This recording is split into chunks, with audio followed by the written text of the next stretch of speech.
to get your fix.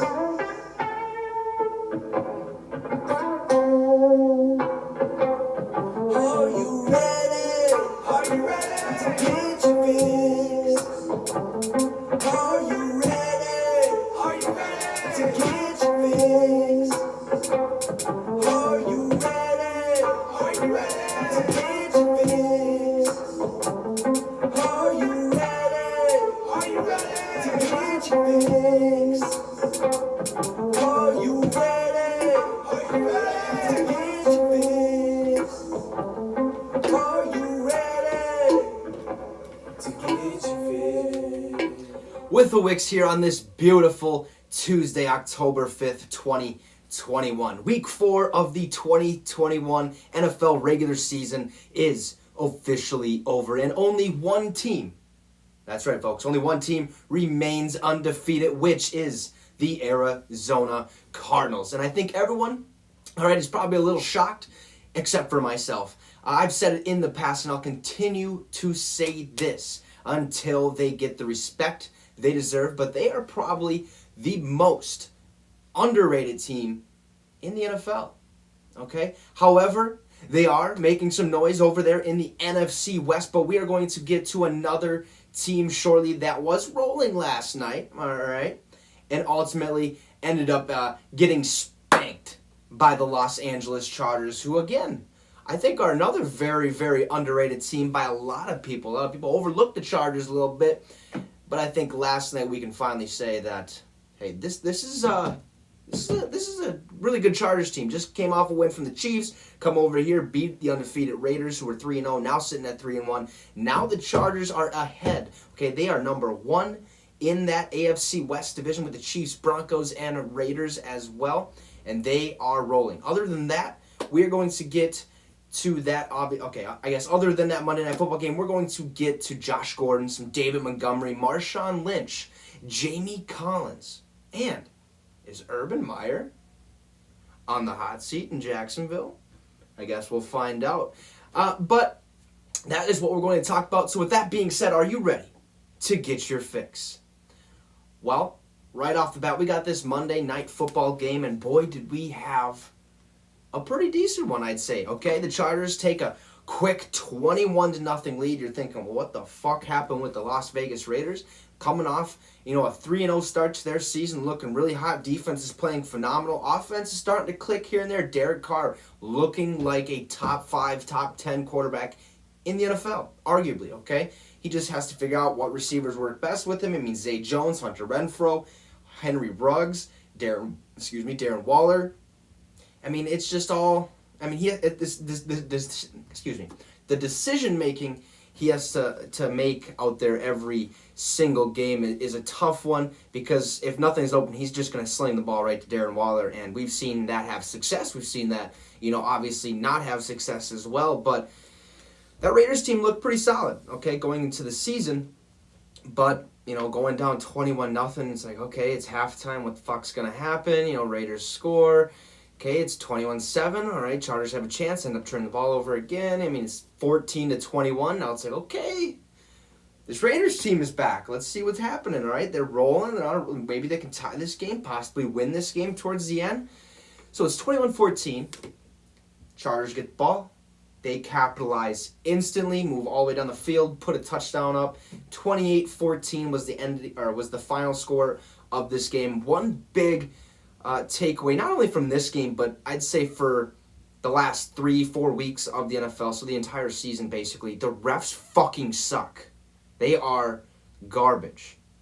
Okay, the first one that actually I was about to type a message to a friend of the show. He's been on here on Fantasy Football Fridays, which we will definitely get to this Friday. Last couple Fridays we have been sort of busy, but Logan Baumgart, owner of Full Chubb, he texted me right away, and he was like, what the fuck was that call? And the call I'm referring to is, so there was a play, Hunter Renfrow got the ball, he's running towards, I think it was like the right sideline or whatever, I can't remember what team was on that sideline, but it was towards the right side of the field, and one of the guys makes the tackle, and he gets about right here, okay, on his jersey. Now, anything back here, okay, from, behind, so right here, obviously is a horse collar. So that was the first little argument they were thinking about, like, okay, so this is what happened, okay? That was probably, a horse collar. That's definitely a good penalty, blah, blah, blah. And then the ref comes out, and he's like, after review of the play, the ruling on the field is a face mask, defense. I was like, where the fuck was the face mask? You're looking at the replay, it's going in slow motion. I mean, you see this play about 5-6 times, okay? Slow as can be. I mean, they have 8 fucking K cameras there at SoFi Stadium. You get the gist right there, okay? They should be able to pick that out and see it. And I guarantee you, all of America, every single person watching that game last night knew that was not no face mask. Hunter Renfrow, he sold that pretty well, right? He goes on like this as he's getting tackled. That's the guy, by the way, does not have his face mask. He's pulling on his fucking, shoulder pads in front. That's not a horse collar either. That's not a face mask. He doesn't have any part of up here. And it's okay. That was a fucking stupid call. Like, you yourself went over to the review table, watched this with your own eyes, clear as day, see that he only has the shoulder pads, sold it really fucking well, good for him. But you call it a face mask still. Like, can we not fix this shit? The XFL was better at this. Calling penalties, making it fast, okay? Penalties in the NFL take about, fucking whole hour to decide. Hey, maybe, that wasn't, holding or horse collar or face mask or whatever. Maybe it was just tackle. It's a good play. I mean, yeah, he shouldn't have got up anywhere near that area, and then the call goes the other way. But it's like, dude, what the fuck? Figure this out. Ultimately, that penalty didn't, play a factor. It ended up turning into like a 4th and 3 or something situation. They ended up going for it on 4th and 3. Chargers get a nice stop. Chargers ball. The rest is kind of history. Other than that call, there's another one, right? Fucking Darren Waller gets a nice fucking, catch on the sideline. And he's on the Chargers sideline, man. Fucking spikes the ball, walks straight forward, gets pumped up, goes back to his team huddle, is like, all right. Taunting, offense, number 83. For what? Spiking the ball? Not showing any emotion towards the opposing team. Just getting jacked up, and quickly walking back. Apparently, you can't fucking spike the ball on the opponent's sideline. You probably could do it on your sideline. Who knows? And then later in the game, fucking Darren Waller scores a touchdown, spikes it in the end zone, and it's like, well, you gonna call that a penalty? Like, I mean, you just called the same thing here not too long ago. Penalty. He spiked the ball, got a little pump, went back to the huddle. Gets a touchdown, spikes the ball, gets pumped, goes, back to the sideline. I mean, it's the same situation. This is really ridiculous. It seems like if there aren't enough taunting penalties called 1 week, they have to figure out a way to kind of like make up for it another week.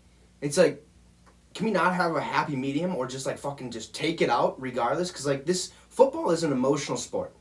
Okay, you get jacked up, you get pumped up, you're going to talk shit. You're going to get in other people's faces. It is what it is. There are some things that, granted, we have to, police it a little bit. There's some things that you're just like, okay, that can't happen. We got to figure this out. That should be a penalty for sure. But like all these, dances, celebrations, getting pumped up for like a second or two, going back to the sidelines, not hurting the opposing team. It's just like, what the hell? I mean, high school, college, yeah, we get it. Sportsmanship, right? Have sportsmanship. Dude, there was high school games that I played in. There was people grabbing nuts at the end of the pile, or at the bottom of the pile, just being stupid, okay, from time to time. It is what it is. This is an emotional sport. People are going to play 150% when they want to, or when they can. Every second they get a chance to, they're going to go balls to the walls because it's football. It's a violent, emotional sport. It's what it is. Get over it. And I don't know what it is. People are just getting way too fucking soft nowadays. And it just blows my mind. But it was a pretty good game, other than the refs fucking blowing it. Not really they didn't blow the game. They just kind of make some stupid fucking calls like they have the entire year. And I understand why, there's a shortage of refs because nobody wants to go out there, make a call that probably isn't right, and they have to do it anyways. So they're like, now they're the bad guy. These guys should get fired, get them out of the league, blah, blah, blah. Nobody wants to be a ref because it's tough. There's going to be a time where these refs are finally going to say, fuck it, hang it up. There's going to be no ref ever anywhere. Okay, we're just going to rely on video replay systems. That ain't going to work. We got to have some type of ref that just fucking, says enough is enough. Let's let them play to an extent, obviously, all right? I think that goes for, like, every sport, basketball, baseball, wrestling, football. Every sport it goes, there's a certain time and a place to do things. It's like afford who you can afford to be, okay? And that's just plain and simple. But, hey, one big takeaway from that game last night was the Raiders have no fucking run game, and it's sad. Josh Jacobs is a dog, especially when he came into the league. 1,000 yards rushing, I think, one year. He was gaining traction, gets hurt. Now he's kind of has this injury bug. He can't really get it going. Well, after Kenny and Drake took over the reins last week for an injured Josh Jacobs comes back.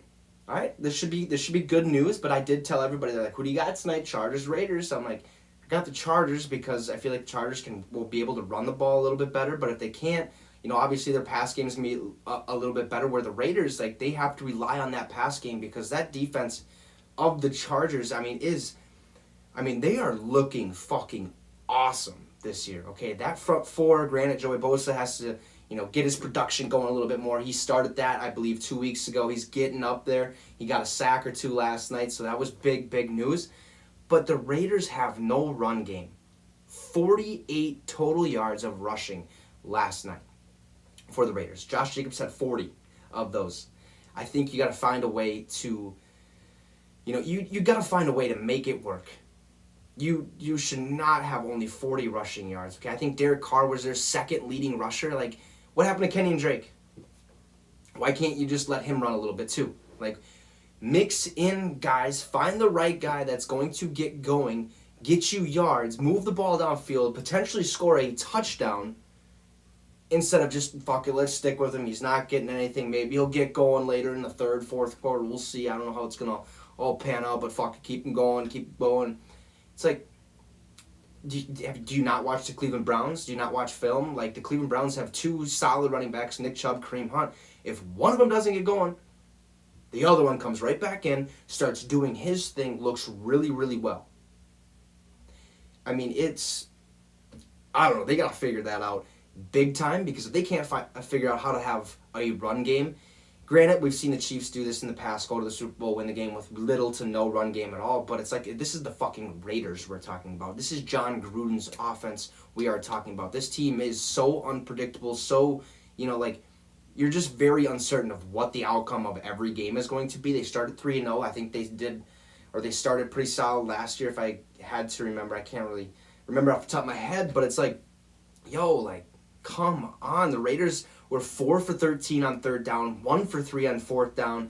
They had 213 total yards of offense, 1 turnover. They were sacked 4 times compared to 2 times over there. I think they only had the ball for 25 minutes of the game compared to like 36, 37 minutes for the Chargers. This was just, that Chargers defense did a really, really nice job against the Chiefs and the Raiders last night. So I think going forward, we can expect the Chargers to be a very good team, potentially, make it into the playoffs. I don't know how far they'll go after that, because, like, the playoffs, we all know. You start 0-0. It's a whole new season in the playoffs. Anything can fucking happen. Anything. The Jacksonville Jaguars were just in the AFC Championship game how many years ago? Like 4 or 5 years ago or something like that, with Blake Bortles, Jalen Ramsey. The NFL has changed, right? But it happens. The fucking Washington football team goes out there, wins a goddamn game, okay? And then they go and play Tampa Bay. Damn near almost beat them, okay? It's just, they got to figure it out. But the Chargers are a good team. Justin Herbert, 25 of 38, 222 yards, 3 touchdowns, no picks, did absolutely incredible. Jared Cook had 70 yards on like 6-7 receptions. He had a touchdown, I believe. Then Austin Eckler did phenomenal. Okay, Austin Eckler is starting to go. And when he starts, it's hard to stop this man. I mean, he's arguably the best receiving back in the NFL. This man had 15 carries, 117 yards, and a touchdown. He also had 3 catches, 28 yards, and a touchdown. 2-touchdown night for Austin Eckler, 150, 140 some yards on the night. I mean, this man is ridiculous.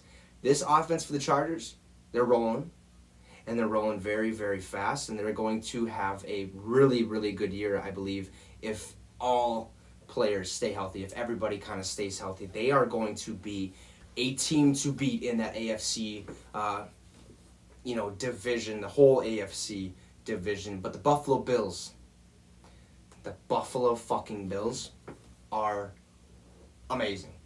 Okay, this is a good team. Granted, they didn't play, that great of a team in the Houston Texans this week. They beat them 40-0. They really haven't played that great of teams other than, obviously I think the Pittsburgh Steelers. I can't remember I think they played the Chiefs, but I don't think they did this year. I think I got that wrong yesterday. That was on me. But it is what it is, all right? This is a good Chargers team. Good overall win for the Chargers, 28-14. Almost let the Raiders squeeze away a win and remain undefeated. But after last night, we only have one undefeated team, and that is the Arizona Cardinals, who, in my eyes, are the most underrated team in the NFL. Hopefully, they start getting the respect they deserve, which I think that's starting to snowball. And, the snowball effect only starts getting bigger, right? You roll a snowball down the snow hill or whatever, and it just continues to get bigger and bigger and bigger, and the rest is kind of history. So good win there for the Chargers. Now, we're going to get to Urban fucking Meyer. This dude, this guy, goes into Thursday Night Football, I guess, against the Cincinnati Bengals. Fucking should have won that game. Ends up losing. Says, you know what? Hey, guys, hell of a game. We'll figure out how to get it done next week. Go home, get your rest, but I'm going to stay here. I'm going to stay with my grandkids. I got to go see my grandkids. I got to go have some lunch. I get to, meet the whole family, see how the university's doing down here. I'm going to go check out my bar and whatnot. So he does that. Stays in Cincinnati, or in Ohio, whatever you want to say. Goes to his whiskey bar, okay, whatever it is, and is seen dancing and sticking his 2 fingers somewhere where they probably shouldn't be with a college student, I assume, but just brutal. Like this man says, fuck it, we lost. Probably should go back to Jacksonville with the team, see how things are going, hype the team up a little bit. Fuck it. Let's go get lit. Let's go have some fun. Let's go drink some booze and make some mistakes. Well, he made a big fucking mistake, got it all over social media, has to come out with an apology. And I mean, it's just like, what the fuck, dude? Apparently, so I've been watching, I watched Pat McAfee show, I watch all these other shows and stuff like that. Not one show has ever said, or person that have really, really good ties in the NFL organizations, like all around the NFL, have they said a head coach has not rode back in the plane. Every single game, the head coach rides back in that plane. Even players, if players ask, there's the couple, like AJ Hawk was saying this, Pat was saying this, players would try.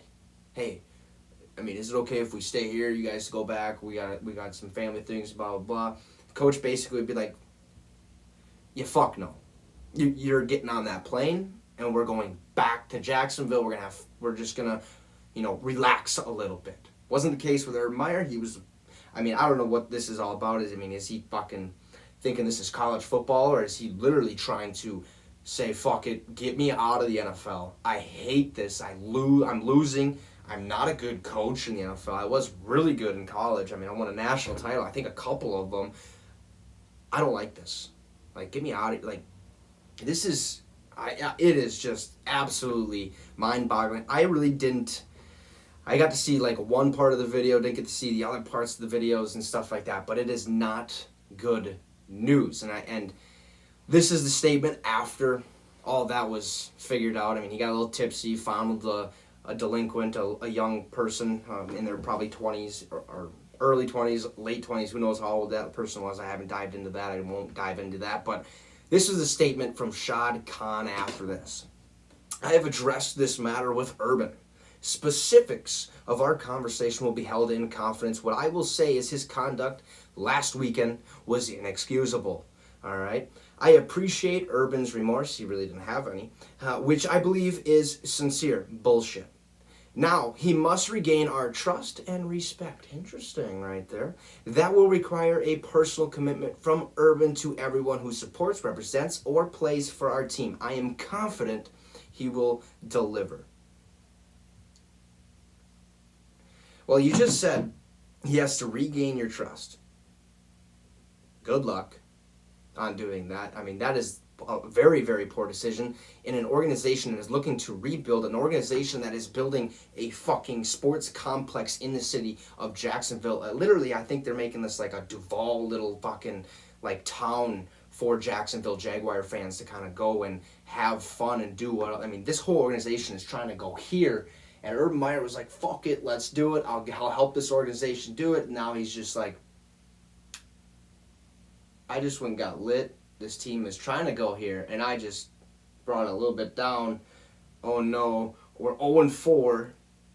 What's going to happen? I have no idea what this is all about. So after this whole situation, after Shad Khan releases his statement or whatever, the Jacksonville Jaguars owner, more is said. Okay, so Michael Silver goes on Twitter and he says, the Urban Meyer situation in Jacksonville has reached a crisis point, especially in the locker room. Okay, one player told me he has zero credibility in that stadium. He had very little to begin with. And that's, I mean, obviously that is something that is going to happen when you are a rookie head coach. You're brand new in the NFL. No one's going to really trust you 100% or respect you because they don't know what the outcome is going to be. Yeah, they're going to follow along, follow your footsteps. And if things get going well, then yeah, they're obviously going to start trusting you. They're going to start, believing in the brand, believing in the Jaguar system, and things are going to start looking up.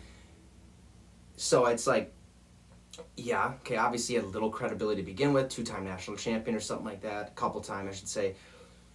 But he hasn't done shit in the NFL, so he doesn't have that respect, doesn't have that credibility yet, because the NFL is a new fucking level. Okay, this is grown-ass men. Okay, grown-ass men. So a player said he has no credibility anymore after this. All right. Then it says players were particularly put off by the fact that Urban Meyer canceled Monday's team meeting as he had to deal with the uproar over the videos of him and a young woman getting cozy in that Ohio bar. He even canceled the team meeting. He was too scared, a player said.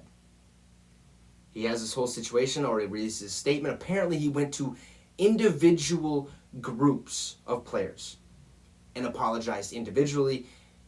Bullshit. All right, like, these guys are not going to believe a single word that comes out of your mouth at all. All you have to literally say is, look, guys, I fucked up. I went to my bar, was checking in. I got a little too drunk. I got very drunk, made a mistake. It sucks. I have to live with it. We have to live with it, but we're bettering ourselves. We're going to continue to look forward. I apologize sincerely. I hope you guys can eventually regain my trust, and I'll figure that out myself. And figure out how to do that myself, but let's look forward to next week. But I think the biggest issue with this is he didn't get back on that team plane after a loss. I don't care if you have family in Ohio. There was a lot of speculation that he probably, the better choice would have been like, hey, fly back with the Jaguars, okay, to Jacksonville, get on your own fucking plane, because you have enough money, fly back to Cincinnati, stay there for a couple days with your family, and then, I mean, maybe this whole situation doesn't happen. Maybe it does. I am not sure. But there's another, thing in the back of my head. Did this happen when he was at Ohio State? Did this happen when he was with the Florida Gators? Like, has this happened before and it's just now, getting out there to the world that Urban Meyer, a little frisky, okay? So the third point on this is also, instead, Meyer only apologized to position groups individually. He portrayed the woman in the videos as a random person who was just there dancing. No shit. It's your fucking restaurant. There's a lot of random people that go there and have a good time. You have music, you have drinks. They are going to show, they are going to give the money. They're going to have a good time. Of course it's a random person. You had to have figured out who this person was at one point at the night, especially with how fucking cozy you were. I mean, this girl was literally like on top of Urban. It was mind-boggling. But suffice it to say, his audience was highly skeptical. Okay, so obviously, like me, you're sitting there, some random girl, she was just dancing, and I had a little too much. I went out there and tried to do my thing because they wanted me to, so I did, and I said, fuck, I'm drunk already, let's go do it. You knew. You're a head coach in the NFL. You've been a head coach in college. You knew what was going on. Okay, make better decisions. This was definitely not one of your better ones. And then it says, bottom line, or I said one player, he looked at him like, what the fuck? Right when he left, everyone started dying, laughing, and he knew it. So imagine Urban Meyer, okay, gets done fucking apologizing to his whole team, to his whatever, these position groups individually, leaves the room as he's closing the door, just a bunch of fucking just laughing in the background. And he could hear that outside the door, obviously. He has no respect from any of his players because everything he's saying is bullshit. It's like, no, you're not sorry. Okay, you did, we lost. You didn't help us out in any way, didn't see what we needed to improve on, didn't help with the game plan in any way. You just fucking stayed, came back, and we see this shit. All right, and the last thing is, the bottom line said, the player, it's bad, and I don't know how he's going to function. He canceled, that meeting yesterday. How the fuck is practice going to go after this? People have to have lost so much, interest and trust of head coach Urban Meyer being the head coach of the Jacksonville Jaguars. I mean, it is, what does that message send to your team? You don't give a fuck.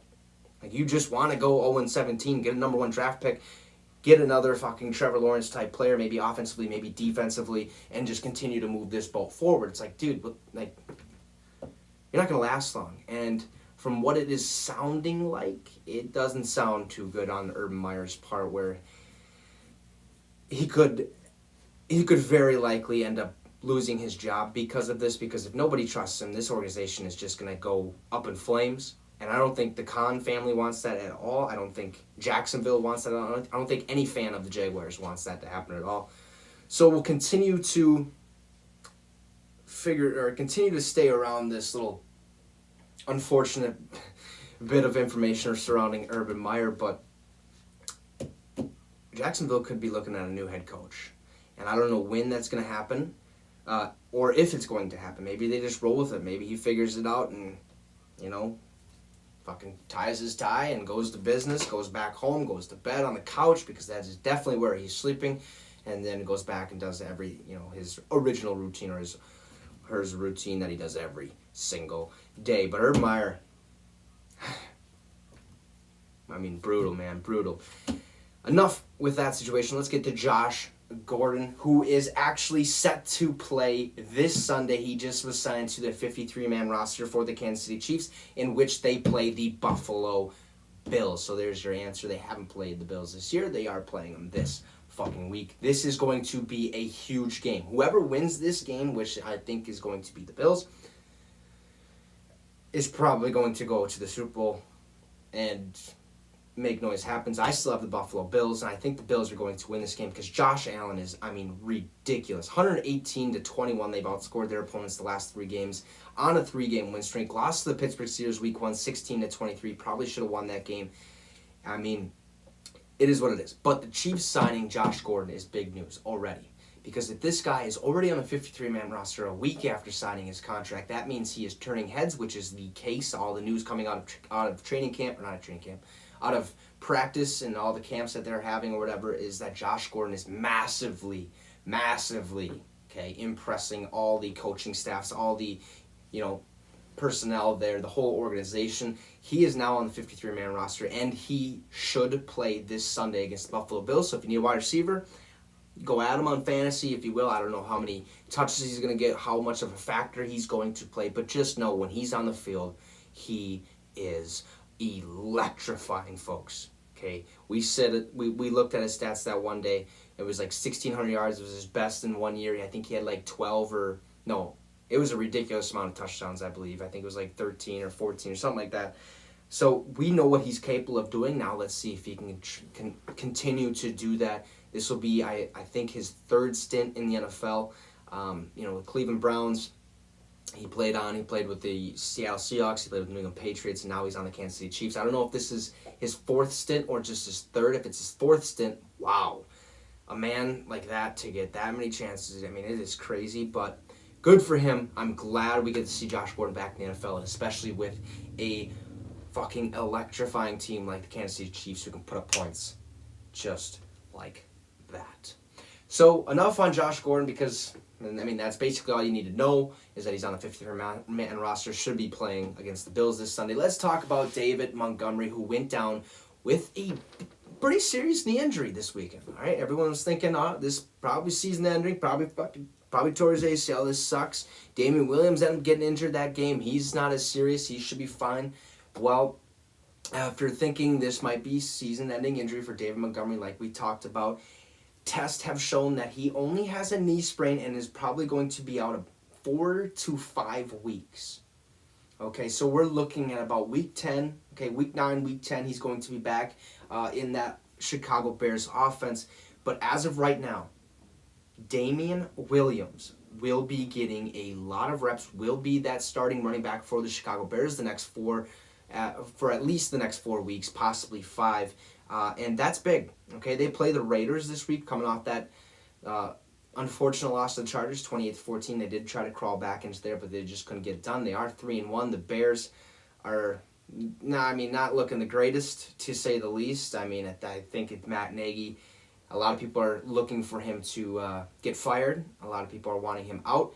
But big news for David Montgomery. I thought this was actually going to be a season-ending injury, especially after seeing the play, especially after all the reports. It's like, okay, this man's probably out the whole year. Damn, that sucks. Because he was looking like a dog. I mean, I talked a whole bunch of shit last year about David Montgomery. I can't take that all back, but I will say that he has proven me wrong. This man is a dog. He is a legit number 1 running back in the NFL for any team, really.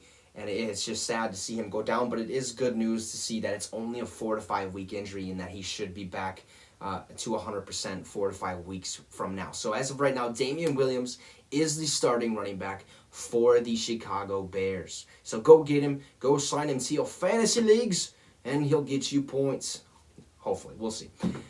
Enough on David Montgomery. Another little piece of information we have is from Marshawn Lynch. Interesting, huh? I haven't heard this name in a little bit. Marshawn Lynch is going to be serving on the NFLPA, the NFL Players Association. Now, it's not what you think. He's not going to be making, he's not going to be voting on anything. He's not going to be making choices about taunting calls or how the refs were going or can we wear this helmet, can we wear that helmet, can we have any celebrations, what's going to happen. He's not part of that. He will be serving as the NFLPA's first ever chief brand ambassador. He will help support the development of players past, present, and future, both on and off the field. So basically what he's going to be doing is being like, hey, I'm going to tell you what my experiences were in the NFL, and then we're going to see what your experiences are. At this point, we're going to pretty much figure out what we need to do to either A, help you or get you on a better path, and see where we can, see how we can make this thing, all the wheels churn correctly and churn well for you going forward in your career and stuff like that. And that's huge because Marshawn Lynch, he's been through some shit. Obviously, the man didn't want to do interviews, and I understand that. I don't understand why the fuck he got fined. I think that's bullshit. Like, dude, if you don't want to speak to the media, you don't have to. I honestly don't believe that you have to 100% go talk to the media if you are a significant figure of your football team. Like, if you don't want to, don't. Because A, you could say something wrong. B, you can look pissed off 24/7 like he was. Or C, it's just like, you look like a fool if you do something stupid, right? So you shouldn't have to. I hate that rule. I think that should definitely be thought about and figured out, I guess. It's like the paparazzi. Like, dude, why the fuck? Like, leave these people alone. Like, if they don't want to talk, they don't want to talk. Leave them be. Let them do their business. It is what it is. But this is huge for Marshawn Lynch being a part of the NFLPA, being back around the world of NFL. He hasn't left, obviously. He was an owner or a GM of a fan-controlled football league, the Beast, which was the team that I was calling plays for, which they didn't win, so that sucked. But good for Marshawn, good for the NFL. Hopefully this brings a little light to players down the road that have been past, present, and future. So lastly, let's talk about Jamie Collins. He just got released from the Lions, who were seeking to try to trade him away, get something for him. Trades weren't happening, so they said, fuck it, cut his ass. He's out of the building. He's sitting on free agency. What do I do? Well, the New England Patriots end up going to free agency, signing Jamie Collins, which is now going to be his third stint with the New England Patriots. And in his career with the New England Patriots, he has had 50 games that he started in, 8 interceptions, 1 touchdown, 23 pass deflections, 13 forced fumbles, 5 fumble recoveries, 1 touchdown, 17.5 sacks, 328 combined tackles. Probably didn't hear all of that because stats, I mean, they're just numbers listed off. If you do like that, awesome. But he has been a dog for the New England Patriots, and if anybody can get him on the right path, it is going to be Bill Belichick, that defensive-minded head coach. I mean, we've seen what he did with against Tom Brady, 19-17. Should have probably won that game, but again, they make that field goal. You give Tom Brady 55 seconds, probably, the game's over regardless. He probably wins that one, but that defense is still going to put up a fight, and a very, very good one.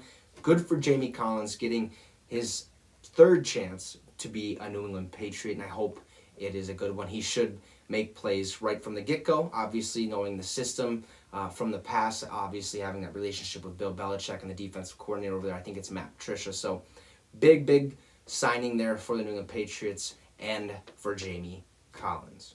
Well, that is all I got for you guys today. Go enjoy the rest of your night. It is a beautiful one outside. Fall is finally in the air. Football is here. Week 5 will start this Thursday, I think, between the Los Angeles Rams taking on the Seattle Seahawks in a divisional battle. That'll be a great one. But until then, enjoy the rest of your night like I just said. We'll see you here tomorrow at 6 p.m. Central, like always. And you just got your fix with the Wicks. And thank you guys, and come again.